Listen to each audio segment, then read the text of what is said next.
चलिए इस वीडियो में हम लोग सामान्य ज्ञान के कुछ क्वेश्चन को देखते हैं। तो चलिए स्टार्ट करते हैं। देखिए इसमें लिखा है निम्नलिखित में कौन एक लौह अयस्क है। ये 4 ऑप्शन है जिसमें आपको आंसर बताने हैं। तो इस 4 ऑप्शन में से लोहा का जो अयस्क होगा वो आपका हो जाएगा हेमाटाइट, यानी ऑप्शन नंबर ए सही हो जाएगा। और भी ऑप्शन है, जैसे एल्युमिनियम है तो एल्युमिनियम का अयस्क क्या होगा, तो एल्युमिनियम का अयस्क जो होगा वो आपका बॉक्साइड हो जाएगा। ठीक है। अब चौथा ऑप्शन सीनेबार है, तो सीनेबार किसका अयस्क है, तो सीनेबार आपका पारा का अयस्क है। किसका है, पारा या मरकरी इसी को बोला जाता है, पारा या मरकरी का अयस्क है। ठीक है, पारा या मरकरी का अयस्क है। अब देखिए यहाँ पे पारा, तो पारा का उपयोग हम लोग कब करते हैं, ये पारा है तो पारा का उपयोग जो है थर्मामीटर के रूप में किया जाता है। थर्मामीटर के अंदर है ना, थर्मामीटर में किया जाता है पारा का उपयोग। और थर्मामीटर का उपयोग किस लिए किया जाता है, तो बॉडी का टेम्परेचर मापने के लिए किया जाता है। ठीक है, बॉडी का टेम्परेचर मापने के लिए किया जाता है। ठीक है, चलिए अगले सवाल को देखते हैं। आगे है 57 नंबर क्वेश्चन। लिखता है शुद्ध सोना होता है, कितने कैरेट का शुद्ध सोना होता है, ये पूछ रहा है। तो शुद्ध सोना कितने कैरेट का होता है, तो शुद्ध सोना आपका 24 कैरेट का होता है। ऑप्शन नंबर बी सही हो जाएगा इसका। अब इसमें सोना, तो सोना का जो है क्या बनता है, तो सोना का हम लोग उपयोग जो है आभूषण बनाने में करते हैं। ठीक है, सोना का उपयोग जो है आभूषण बनाने के लिए किया जाता है। अब सोना का परमाणु संख्या पूछता है, तो सोना का परमाणु संख्या कितना होता है, तो सोना का परमाणु संख्या आपका 79 हो जाएगा। सोना का परमाणु संख्या, ठीक है, परमाणु संख्या पूछेगा, सोना का परमाणु संख्या 79 हो जाएगा। ठीक है, उसके बाद परमाणु भार पूछता है, तो परमाणु भार हो जाएगा 196.97, ये परमाणु भार हो गया। इसका संकेत पूछेगा तो संकेत AU हो जाएगा, औरम जिसको बोलते हैं। ठीक है, अब गलनांक पूछेगा, तो गलनांक आप याद रखेंगे 1063 डिग्री C हो जाएगा, 1063 डिग्री C होगा। ठीक है, ये आपका गलनांक हुआ। अगर क्वथनांक पूछेगा तो क्वथनांक आपका सोना का क्वथनांक होता है 2970 डिग्री C होता है। ठीक है ना, 2970 डिग्री C होता है आपका क्वथनांक। यदि घनत्व पूछ ले आपसे, तो घनत्व इसका कितना होता है 19.3 ग्राम, 19.3 ग्राम प्रति घन सेंटीमीटर होता है, प्रति घन सेंटीमीटर, सॉरी 19.3 प्रति ग्राम प्रति घन सेंटीमीटर का पावर क्यू हो जाएगा। ठीक है, ये इतना याद रखना है आपको। अगर इसका व्यास पूछते, किसका, सोना का, ठीक है, तो इसका व्यास जो होता है 2.9 एंगस्ट्रम होता है, 2.9 एंगस्ट्रम होता है। ठीक है, अब एक सवाल और इसमें पूछा जाता है कि भारत में विश्व का लगभग कितना प्रतिशत सोना प्राप्त होता है, तो भारत में टोटल विश्व का लगभग 2% सोना प्राप्त होता है। ठीक है, और भारत में मैसूर में है जो कोलार खान है, सोना के लिए प्रसिद्ध है। ठीक है, चलिए अगले सवाल को देखते हैं। अगला है, कहता है निम्न में से कौन जीवाणु जनित रोग है, मतलब जीवाणु से होने वाला रोग कौन सा है। इस 4 ऑप्शन में से आपको बताना है कि जीवाणु से होने वाला रोग कौन है, तो बताइए। तो इसका सही जवाब जो हो जाएगा वो आपका कोड हो जाएगा, ऑप्शन नंबर बी सही हो जाएगा, यानी कोड जो है वो आपका जीवाणु से होने वाला रोग है। अब खसरा, तो खसरा किससे होता है, तो खसरा आपका वायरस से होगा, खसरा जो होगा वायरस से हो जाएगा। ठीक है, वायरस से होने वाला रोग है खसरा। स्कर्वी, तो स्कर्वी विटामिन C के कमी के कारण होगा, विटामिन C के कमी के कारण होगा। मधुमेह, तो मधुमेह जो है इंसुलिन बनना बंद हो जाता है, इसकी वजह से मधुमेह रोग होता है, तो इंसुलिन की वजह से होता है ये, है ना, इंसुलिन। इंसुलिन में होता, इसमें होता क्या है ना, इंसुलिन बनना बंद हो जाता है, जिसके कारण पेनक्रियाज ग्रंथि जो है ना सही तरीके से काम करना बंद कर देता है, जिसकी वजह से ये मधुमेह रोग हो जाता है। ठीक है, अगले क्वेश्चन को देखते हैं। अगला क्वेश्चन है कि किसकी कमी से स्कर्वी रोग होता है? किसकी कमी से स्कर्वी रोग होता है? तो अभी बताया हमने किसकी कमी से स्कर्वी रोग होता है, तो विटामिन सी की कमी के कारण स्कर्वी रोग होता है। अब विटामिन सी का रासायनिक नाम पूछता है, तो आप लिख लेंगे विटामिन सी का रासायनिक नाम एस्कॉर्बिक एसिड होता है। ऑप्शन नंबर बी में है विटामिन डी, तो विटामिन डी का रासायनिक नाम कैल्सीफेरॉल होता है। ठीक है, अब विटामिन ए है, तो विटामिन ए का रासायनिक नाम आपका रेटिनॉल हो जाएगा, और विटामिन ए की कमी से रतौंधी रोग होता है। ठीक है, और इसको पूरा करने के लिए आपको गाजर की आवश्यकता पड़ती है, गाजर में सबसे ज़्यादा विटामिन ए होता है। अब विटामिन के, तो विटामिन के का रासायनिक नाम क्या है, तो विटामिन के का रासायनिक नाम है फिलॉक्विनॉन, फिलॉक्विनॉन। ठीक है, और विटामिन के की कमी के कारण क्या होता है, रक्त का थक्का आपका नहीं बनेगा। ठीक है, और इसको पूरा करने के लिए विटामिन के की कमी हो जाता है, तो पूरा करने के लिए आपको टमाटर, हरी सब्जी, दूध वगैरह खाने की ज़रूरत पड़ती है। ठीक है, तो इतना चीज़ आप याद रखेंगे। चलिए अगले सवाल को देखते हैं। क्वेश्चन नंबर 60 कहता है ऑटोमोबाइल निकास से निकलने वाले अत्यधिक हानिकारक धातु प्रदूषक तत्व कौन है इसमें से? ये 4 ऑप्शन में से आपको बताने हैं। तो इसका सही आंसर हो जाएगा ऑप्शन नंबर बी, यानी लेड, सीसा। ठीक है, अब देखिए ऑप्शन यहाँ मरकरी है, तो मरकरी का परमाणु संख्या पूछा जाता है, तो मरकरी का परमाणु संख्या कितना हो जाएगा, 80 हो जाएगा। अब टीन का पूछेगा, तो टीन का परमाणु संख्या कितना हो जाएगा, 50 हो जाएगा। लेड का पूछेगा, तो लेड का आपका 82 हो जाएगा। अब कॉपर का, तो कॉपर का आपका 29 हो जाएगा। ये आपका परमाणु संख्या है। ठीक है, इसको भी आप साथ में याद रखेंगे। चलिए अगले सवाल को देखते हैं। ये थोड़ा सा क्लीन नहीं आ पाया है, मैं पढ़ देता हूँ।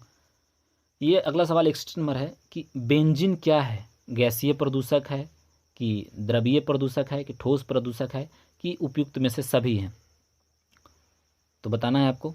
तो इसका जो सही आंसर होगा ये आपका द्रवीय प्रदूषक है। बेंजीन जो है द्रवीय प्रदूषक है। अब बेंजीन का अणुसूत्र पूछा जाता है, तो बेंजीन का जो अणुसूत्र होता है वो आपका होता है C6H6। C6H6 होता है आपका बेंजीन का अणुसूत्र। ठीक है, अब जो आप बेंजीन जो जानते हैं, बेंजीन है ना, ये पेट्रोलियम में प्राकृतिक रूप से पाया जाता है। ठीक है, तो इसका सही जवाब क्या हो जाएगा, ऑप्शन नंबर बी। चलिए अगले सवाल को देखते हैं। कहता है निम्न में कौन सा सर्च इंजन नहीं है, गूगल, क्रोम, याहू, बिंग? तो बताइए इसमें से कौन जो है आपका सर्च इंजन नहीं है? तो इसका जो सही आंसर हो जाएगा ये हो जाएगा आपका क्रोम। क्रोम जो है आपका सर्च इंजन नहीं है, ये एक वेब ब्राउज़र है। बाकी जितने भी है गूगल, याहू, बिंग, ये सब आपका सर्च इंजन का काम करता है। ठीक है, तो इसका सही आंसर ऑप्शन नंबर क्या हो जाएगा, बी सही हो जाएगा। चलिए अगले सवाल को देखते हैं। क्वेश्चन नंबर 63 लिखता है राष्ट्रीय प्रेस दिवस कब है, मतलब प्रेस दिवस कब मनाया जाता है, बताइए। तो राष्ट्रीय प्रेस दिवस जो मनाया जाता है वो आपका 16 नवंबर को मनाया जाता है, यानी ऑप्शन नंबर सी सही हो जाएगा। 16 नवंबर को राष्ट्रीय प्रेस दिवस मनाया जाता है। ठीक है, अब 1 नवंबर, तो 1 नवंबर को क्या मनाया जाता है, तो मध्य प्रदेश की स्थापना दिवस मनाया जाता है। मध्य प्रदेश का मध्य प्रदेश की स्थापना दिवस मनाया जाता है। तो मध्य प्रदेश का स्थापना हुआ था कब, तो मध्य प्रदेश का स्थापना हुआ था 1 नवंबर 1956 को। 1 नवंबर 1956 को हुआ था मध्य प्रदेश का स्थापना दिवस। ठीक है, 21 अक्टूबर को क्या मनाया जाता है, तो 21 अक्टूबर को आपका पुलिस स्मृति दिवस मनाया जाता है। आप नोट करेंगे 21 अक्टूबर को पुलिस स्मृति दिवस मनाया जाता है। और 16 नवंबर को आपको बता ही दिए राष्ट्रीय प्रेस दिवस मनाया जाता है। अब 7 जनवरी को, तो 7 जनवरी को आपका थल सेना दिवस मनाया जाता है। ठीक है, और ये जो प्रेस है, तो यहाँ से एक सवाल और बनता है कि भारत में मीडिया को जो है ना लोकतंत्र के चौथे स्तंभ के रूप में माना जाता है। ये सीधा सीधा क्वेश्चन बन जाता है कि भारत में मीडिया को जो है लोकतंत्र के चौथे स्तंभ के रूप में माना जाता है। ठीक है, तो इतना चीज़ याद रखेंगे आप। चलिए आगे बढ़ते हैं। यहाँ पे है निम्न में से कौन भारत में पारिस्थितिकी के पिता कहलाते हैं। ये 4 ऑप्शन आपके सामने है, लगाइए इसका आंसर। तो इसका सही आंसर हो जाएगा रामदेव मिश्रा। ठीक है, पारिस्थितिकी के पिता कहे जाते हैं रामदेव मिश्रा। और ये जो रामदेव मिश्रा है ना, ये वनस्पति शास्त्री थे। ठीक है, और इन्हें भारत में पर्यावरण विज्ञान का जनक भी माना जाता है। और ये जो थे यानी कि रामदेव मिश्रा, ये बनारस हिंदू विश्वविद्यालय में वनस्पति विज्ञान के विभाग में जो है प्रोफेसर रह चुके थे। ठीक है, तो इतना चीज़ आप याद रखेंगे। चलिए अगले सवाल को देखते हैं। 65 नंबर क्वेश्चन कहता है कि आपातकाल के बीच पारित अति विवादित संशोधन कौन सा था। यानी आपातकाल से रिलेटेड कौन सा संविधान संशोधन का कौन सा संशोधन था। तो इसका आंसर जो हो जाएगा आपका 42वां संविधान संशोधन में आपातकाल को जोड़ा गया था। ठीक है, तो इसका राइट आंसर क्या हो जाएगा, ऑप्शन नंबर सी, 42वां संविधान संशोधन। चलिए अगले सवाल को देखते हैं। अगला है निम्नलिखित में सर्वप्रथम पंचायती राज की स्थापना किस राज्य में आरंभ की गई थी। बताइए, 4 ऑप्शन आपके सामने है। तो सबसे पहले जो है पंचायती राज की स्थापना आपका राजस्थान में शुरू किया गया था, यानी कि ऑप्शन नंबर ए सही हो जाएगा। चलिए अगले सवाल को देखते हैं। अगला है दरभंगा में सरस्वती अकादमी की स्थापना कब हुई थी। तो बताइए, तो इसका जो सही आंसर हो जाएगा 1 जनवरी 1901 में हुआ था। 1 जनवरी 1901 में दरभंगा में सरस्वती अकादमी की स्थापना हुई थी। चलिए अगले सवाल को देखते हैं। मानव संसाधन विकास मंत्रालय बनाया गया था, कब बनाया गया था मानव संसाधन विकास मंत्रालय, यानी इसका स्थापना कब हुआ था ये बताना है। तो इसका जो सही आंसर हो जाएगा ये हो जाएगा 26 सितंबर 1985। 26 सितंबर 1985, ऑप्शन नंबर ए सही हो जाएगा इसका। ठीक है, चलिए आगे बढ़ते हैं। अगला जो है लिखा है दिल्ली के शासक शेर शाह सूरी का मकबरा स्थित है। तो कहाँ है ये, आपका बिहार में है, बताना है बिहार में कहाँ है। तो बिहार के सासाराम में स्थित है शेर शाह सूरी का मकबरा। ठीक है, चलिए अगले सवाल को देखते हैं।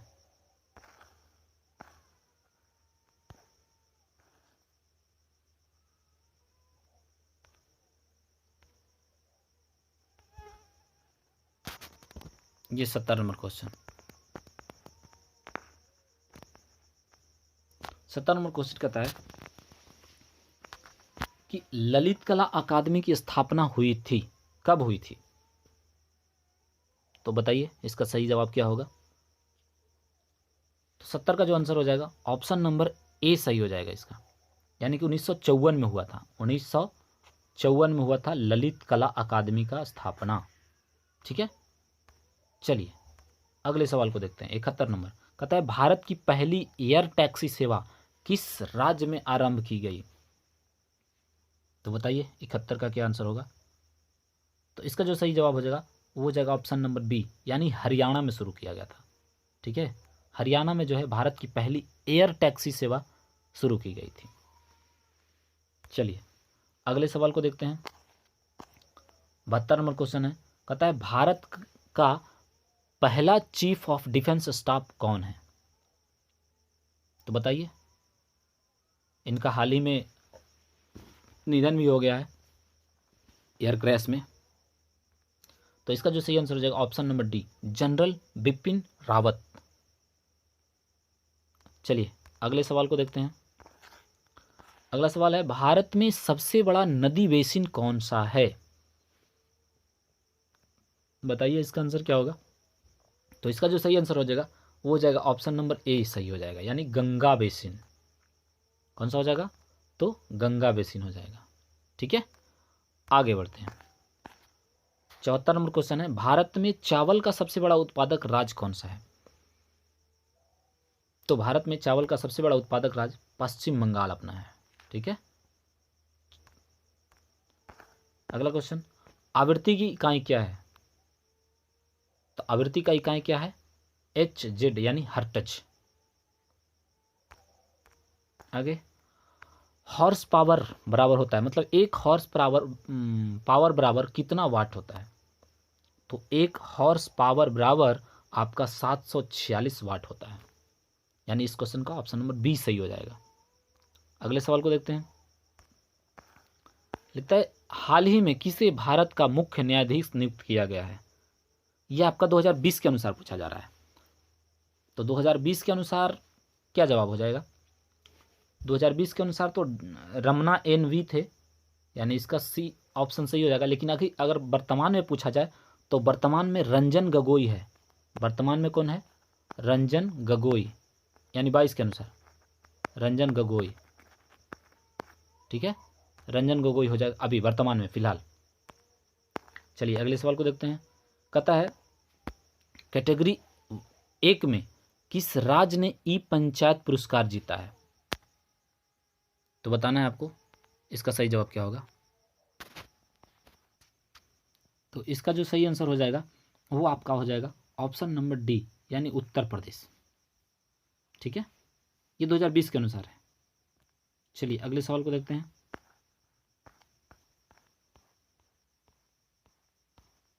अस्सी नंबर क्वेश्चन को, सॉरी 79 नंबर क्वेश्चन को। कहता है, बैंक नोट प्रेस कहाँ स्थापित है?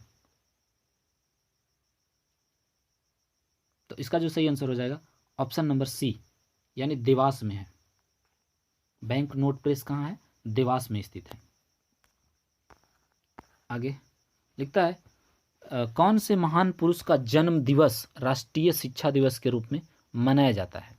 मतलब कौन से महापुरुष के जन्म दिवस को राष्ट्रीय शिक्षा दिवस के रूप में मनाया जाता है? ये 4 ऑप्शन आपके सामने हैं, बताइए इसका सही आंसर क्या होगा। तो इसका जो सही आंसर हो जाएगा ऑप्शन नंबर डी, यानी कि मौलाना अबुल कलाम आज़ाद के रूप जन्म दिवस को शिक्षा दिवस के रूप में मनाया जाता है। अगले सवाल को देखते हैं। कहता है, टिहरी बांध भारत के सबसे ऊंचा बांध है, लेकिन ये है किस नदी पे, ये बताना है आपको। तो बताइए इसका आंसर क्या होगा।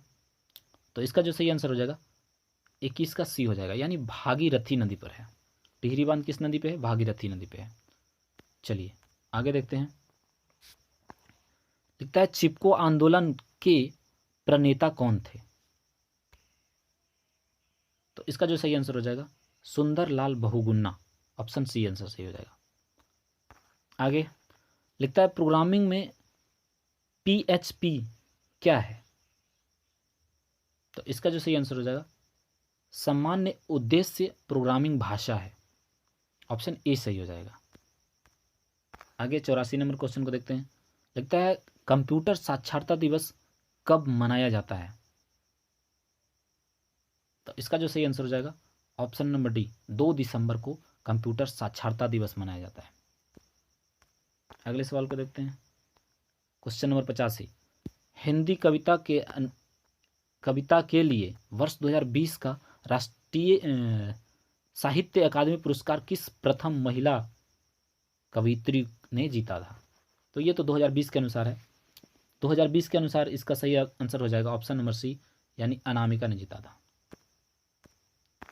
आगे देखते हैं। भारतीय संविधान है तो कैसा है? तो भारतीय संविधान अपना अंशतः कठोर और अंशतः लचीला, मतलब कठोर भी है और लचीला भी है। तो इसका जो सही आंसर हो जाएगा ऑप्शन नंबर सी सही हो जाएगा, यानी कठोर भी है और लचीला भी है भारतीय संविधान। ठीक है, ऑप्शन सी सही हो जाएगा। अगले सवाल को देखते हैं। कहता है, डुरंड कप किस खेल से संबंधित है? तो 87 का आंसर हो जाएगा ऑप्शन नंबर ए, यानी फुटबॉल से संबंधित है डुरंड कप।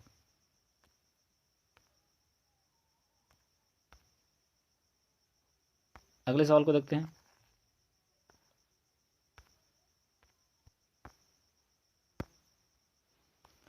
नीति आयोग का गठन कब हुआ था?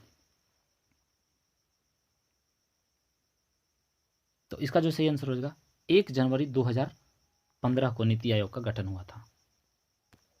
अगले सवाल को देखते हैं।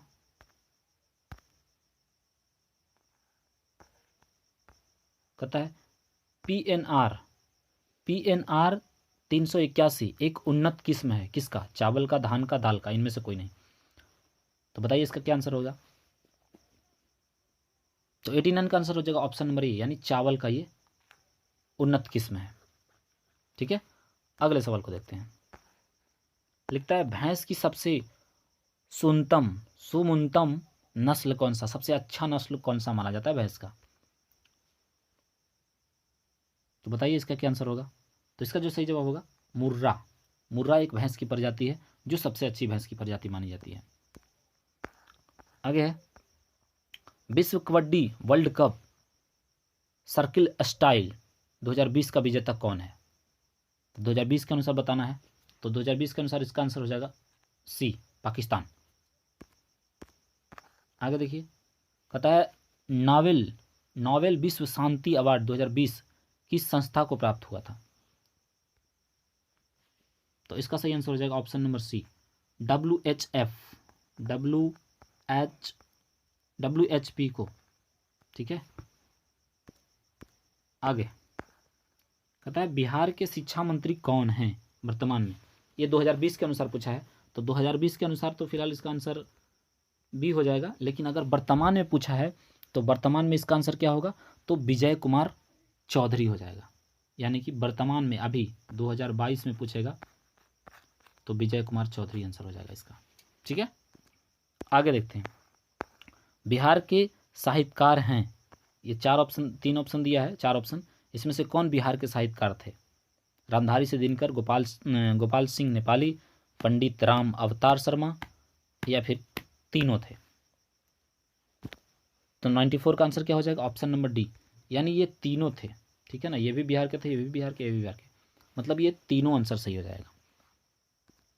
आगे कहता है लेटर, ईमेल और टेलीफोन किसका उदाहरण है? तो इसका सही आंसर हो जाएगा चैनल का उदाहरण है। लेटर, ईमेल और टेलीफोन क्या है? चैनल है। अगले सवाल को देखते हैं। चलिए इस वीडियो में हम लोग यहीं तक करते हैं, बाकी के क्वेश्चन को अगले वीडियो में करेंगे। और ये जितने भी क्वेश्चन मैंने इस वीडियो में किया है ये सारे एग्ज़ाम के लिए बहुत ही इम्पोर्टेंट है, और ख़ास करके रेलवे ग्रुप डी आपका सीटेट वगैरह के लिए बहुत ज़्यादा महत्वपूर्ण क्वेश्चन थे। तो चलिए इस वीडियो में इतना ही क्वेश्चन को हम लोग करेंगे, बाकी के क्वेश्चन को अगले वीडियो में करेंगे। जय हिंद।